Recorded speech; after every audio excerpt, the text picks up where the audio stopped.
मकड़ी चुड़ैल। एक गांव था सीलापुर, जहां एक परिवार में लोहा नाम का लड़का, उसके अलावा उसकी बहन और बूढ़ी माँ बाप रहते थे। उसका पूरा परिवार साथ रहता था, लेकिन वो बहुत अजीब किस्म का लड़का था। वो सारा दिन अपने कमरे में रहता और मकड़ियों की तस्वीरें बनाता रहता, कभी कागज पर, कभी दीवारों पर। उसे मकड़ियों से बहुत लगाव था। भले ही उसकी उम्र केवल 18 वर्ष की थी, लेकिन वो अपने परिवार की कोई भी जिम्मेदारी नहीं उठाना चाहता था। उसके बाबा ने उसे बहुत बार समझाया। अरे बेटा, तुम भी अब बड़े हो गए हो, कोई काम क्यों नहीं करते? कुछ और नहीं करना है तो खेतों में जाकर अपने भाइयों के साथ ही काम कर लो। ठीक है पिताजी। अगले दिन वो खेत में गया और जैसे ही वो पेड़ के नीचे आराम करने बैठा तो उसे एक मकड़ी दिखाई दी। उसे देखते ही वो पेड़ के ऊपर मकड़ी के पीछे भागा। उसके पिताजी उसकी हरकतों से बहुत परेशान हो गए थे। वो पास के मंदिर में जाकर पंडित जी से कहते हैं, पंडित जी प्रणाम। मेरे बेटे को देखिए क्या हो गया है, इसका किसी काम में मन ही नहीं लगता। आप इसे मंदिर में ही कोई काम दे दीजिए, यहीं पड़ा रहा करेगा आपकी सेवा में। हाँ ठीक है, हम इसे रात को मंदिर की चौकीदारी का काम दे देते हैं। लोहा उस दिन रात को पहरा दे रहा था जब उसकी आंख लग गई और आंख लगते ही उसे जोर जोर से आवाजें सुनाई देने लगी। लोहा, आओ, तुम्हें मेरे पास आना होगा, मैं तुम्हारा इंतजार कर रही हूँ। लोहा डर के मारे कांपने लगा, लेकिन वो बहुत देर तक आवाजें सुनता रहा। फिर उसने जो देखा वो देखकर वो दंग रह गया। उसने एक विशाल मकड़ी और उसकी आवाज को सुना। आओ लोहा, मैं तुम्हारा कब से इंतजार कर रही हूँ, तुम्हारे पिछले जन्म की पत्नी हूँ, याद करो, याद करो, मेरे चित्र बनाते रहते हो तुम। जैसे तैसे रात गुजरी। अगले दिन सुबह लोहा ने सारी बात अपने पिताजी को बताई। उसके पिता को विश्वास नहीं हुआ। तभी एक छिपकली आई और उसे देखकर लोहा वो असली मकड़ी की तरह दीवार के ऊपर चढ़ता गया और धीरे धीरे लोहे का शरीर पूरा मकड़ी जैसा बन गया, जिसे देखकर उसके पिताजी अपनी आंखों पर विश्वास नहीं कर पाए। तभी वो मकड़ी आई और उससे बोली, आ गई हूँ मैं। ये देखकर पंडित जी और लोहा के पिता डर गए। उन्होंने देवी माँ से प्रार्थना की। तब देवी माँ ने बाबा की प्रार्थना सुनी और लोहा को वापस वैसा ही बना दिया जैसे वो पहले था, और मकड़ी की आत्मा को भी हमेशा के लिए छुटकारा मिल गया। चुड़ैल के घुंघरू।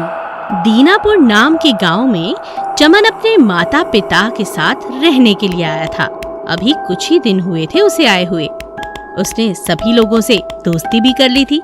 अरे बेटा, थोड़ी पढ़ाई पर भी ध्यान दे दे, नया स्कूल है, तुम्हें सब कुछ समझने में देर लगेगी। माँ, मुझे ये जगह बहुत अच्छी लगी, यहाँ तो मेरे सारे दोस्त बन चुके हैं। कुछ ही दिनों में चमन की गहरी दोस्ती राजू से हो गई। राजू चमन को भूतों की कहानियाँ सुनाया करता था। चमन को बहुत मजा आता। मैं तुम्हें इतनी डरावनी कहानी सुनाता हूँ, क्या तुम्हें डर नहीं लगता?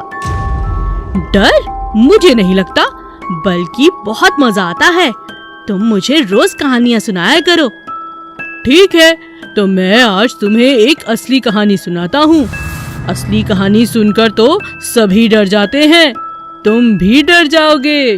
तुम कहानी सुनाओ, मैं नहीं डरूंगा।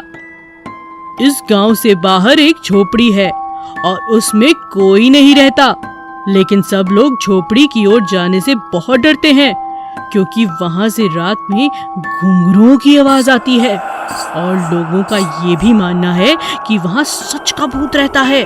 तो क्या भूत घुंघरू पहनता है? भूत नहीं तो उसकी पत्नी होगी, हमें क्या पता। क्या तुम रात के समय उस झोपड़ी के पास जा पाओगे? अगर तुम ऐसा कर पाए तो मैं मान जाऊंगा कि तुम बहुत बहादुर हो। हाँ, आज रात ही मैं ये काम कर सकता हूँ। उस रात चमन और राजू सबके सोने के बाद चुपचाप घर से बाहर निकलकर उस झोपड़ी के नजदीक पहुँच जाते हैं।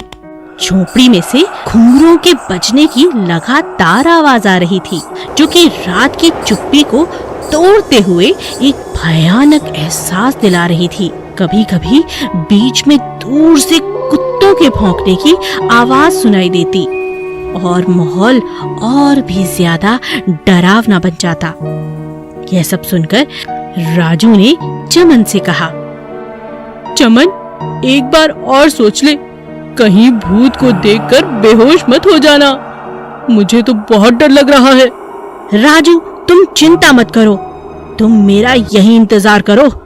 जब मैं आवाज लगाऊं तब तुम आ जाना। मैं भूत को पकड़ने के बाद तुम्हें आवाज लगा दूंगा। क्या तुम ऐसा कर पाओगे? हाँ, क्यों नहीं? चमन डरते डरते धीरे धीरे झोपड़ी की तरफ बढ़ता है। जैसे जैसे वो झोपड़ी के नजदीक पहुंचता है, घुंघरू की आवाज और भी अधिक तेज हो जाती है। वो कुछ ही देर में झोपड़ी के अंदर आ जाता है। अंदर जाकर अचानक उसने देखा, अरे ये क्या? ये तो एक रस्सी पर कुछ घुंघरू टंगे हैं जो हवा से बज रहे हैं। चमन ने उनको उठाया और बाहर आ गया, और बाहर आकर उसने राजू को आवाज लगाते हुए कहा, अरे राजू, इधर आओ, ये देखो। जब राजू नजदीक पहुंचा तो चमन ने दूर से घुंघरू हिलाते हुए कहा, ये देख राजू, ये देख, चुड़ैल के घुंघरू। आज के बाद चुड़ैल अपने घुंघरू से किसी को नहीं डराएगी। चीता चुड़ैल। एक गांव में लगातार लोगों को रात में कोई जानवर उठा कर ले जाया करता था, मगर कभी किसी ने किसी जानवर को गांव में आते हुए नहीं देखा था। एक सुंदर सी लड़की अक्सर गांव के छोटे बच्चों को पढ़ाने के लिए आती थी। वो देखने में बहुत सुंदर थी। उसे देख गांव के नौजवानों से पाने के सपने देखते थे। एक दिन सूरज ने हिम्मत कर उस लड़की का पीछा किया। वो लड़की गांव से छोटे बच्चों को पढ़ाने के बाद जंगल के रास्ते से अपने घर जा रही थी। रुको, सुनो, तुम्हारा नाम क्या है? क्या तुम मुझसे शादी करोगी? क्या शादी? तुम कौन हो? मेरा नाम सूरज है और मैं इसी गांव में रहता हूँ। मैं तुमसे शादी नहीं कर सकती। क्यों? क्यों नहीं कर सकती? क्योंकि मैं चुड़ैल हूँ। अचानक वो लड़की चुड़ैल की तरह हंसने लगती है और उसका शरीर धीरे धीरे एक जानवर चीते जैसा बन जाता है, और अचानक वो अपने नुकीले नाखूनों से सूरज पर हमला करती है। बचाओ, बचाओ, कोई मुझे इस चुड़ैल से बचाओ, बचाओ। सूरज किसी तरह अपनी जान बचाकर अपने घर आता है। उसे अपनी आंखों पर भरोसा नहीं था। उसने अपनी आंखों से खूबसूरत लड़की को पहले चुड़ैल और फिर चीता बनते हुए देखा था। अगले ही दिन वो लड़की सूरज के घर आ जाती है। कैसे हो तुम? मैं तैयार हूँ, मैं तुमसे शादी करना चाहती हूँ। सूरज उसके सामने एक शब्द भी नहीं कह पाया। चुड़ैल ने उसे डराया, धमकाया और उससे शादी कर ली। अब हर रात वो गांव में निकलती, पहले अपना रूप बदलती और फिर लोगों का शिकार करती।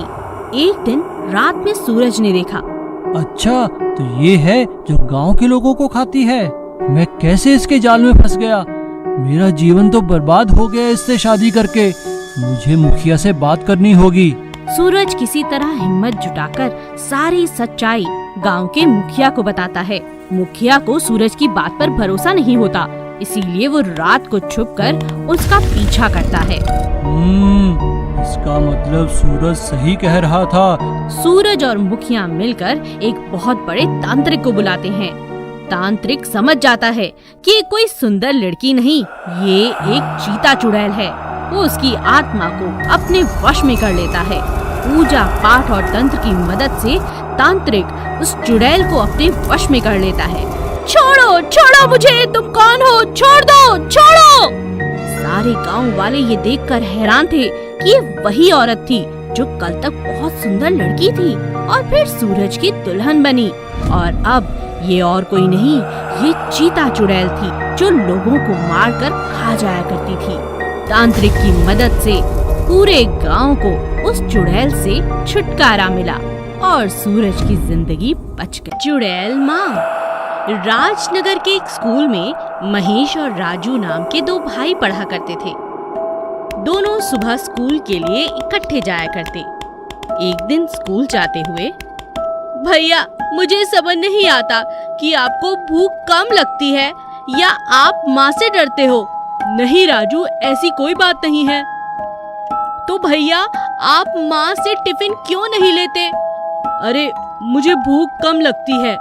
स्कूल का चपड़ासी रामदीन अक्सर यह देखा करता, जब सब बच्चे अपना अपना टिफिन लेकर खाने आते, तब महेश अपनी क्लास में ही अकेला बैठा रहता।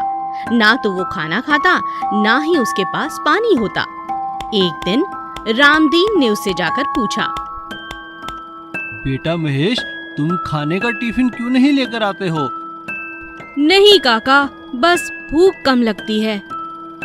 यह कहकर महेश कक्षा के बाहर चला जाता है।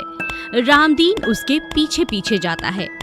रामदीन यह देखकर हैरान रह जाता है कि महेश स्कूल के पीछे बड़े से बरगद के पेड़ के नीचे एक औरत के साथ बैठा। वो औरत उसे बड़े प्यार से, बड़े चाव से खाना खिला रही है। लेकिन अचानक रामदीन की नजर उस औरत के पैरों पर जाती है, जो बिल्कुल उल्टे थे। वो घबरा जाता है। ये तो एक चुड़ैल है और महेश इसके हाथों से खाना खा रहा है। मुझे कुछ करना होगा। मुझे महेश को इस चुड़ैल के चंगुल से बचाना होगा। रामदीन लगातार चुड़ैल और महेश को देखता रहा। अचानक चुड़ैल की नजर रामदीन पर जाती है और वो वहाँ से गायब हो जाती है। तब रामदीन महेश के पास जाता है और कहता है, महेश बेटा, तुम यहाँ क्या कर रहे हो? ये औरत कौन थी जिससे तुम खाना खा रहे थे? ये तो मेरी माँ है, माँ से भी बढ़कर। नहीं बेटा, यह एक खतरनाक डायन है, एक चुड़ैल है। तुम्हें इससे बच के रहना होगा। रामदीन काका, ऐसा मत कहो। ये मेरी माँ है, चुड़ैल माँ। मैं जानता हूँ, लेकिन इनसे बड़ी चुड़ैल तो मेरी सौतेली माँ है, जो मुझे भूखा प्यासा रखती है और सारे घर का काम करवाती है। चुड़ैल माँ रोज मुझे आकर खाना खिलाती हैं। आज तक मैं इन्हीं की वजह से जिंदा हूँ। मेरे लिए वो चुड़ैल माँ है। रामदीन ये अनोखा रिश्ता देखकर हैरान रह जाता है और उसके बाद कभी भी उन दोनों के बीच में नहीं आता। वाह रे भगवान, तेरी क्या कुदरत है। मैंने भूत, डायन, चुड़ैल तो बहुत देखी, लेकिन ऐसी ममतामयी चुड़ैल माँ मैंने पहली बार देखी।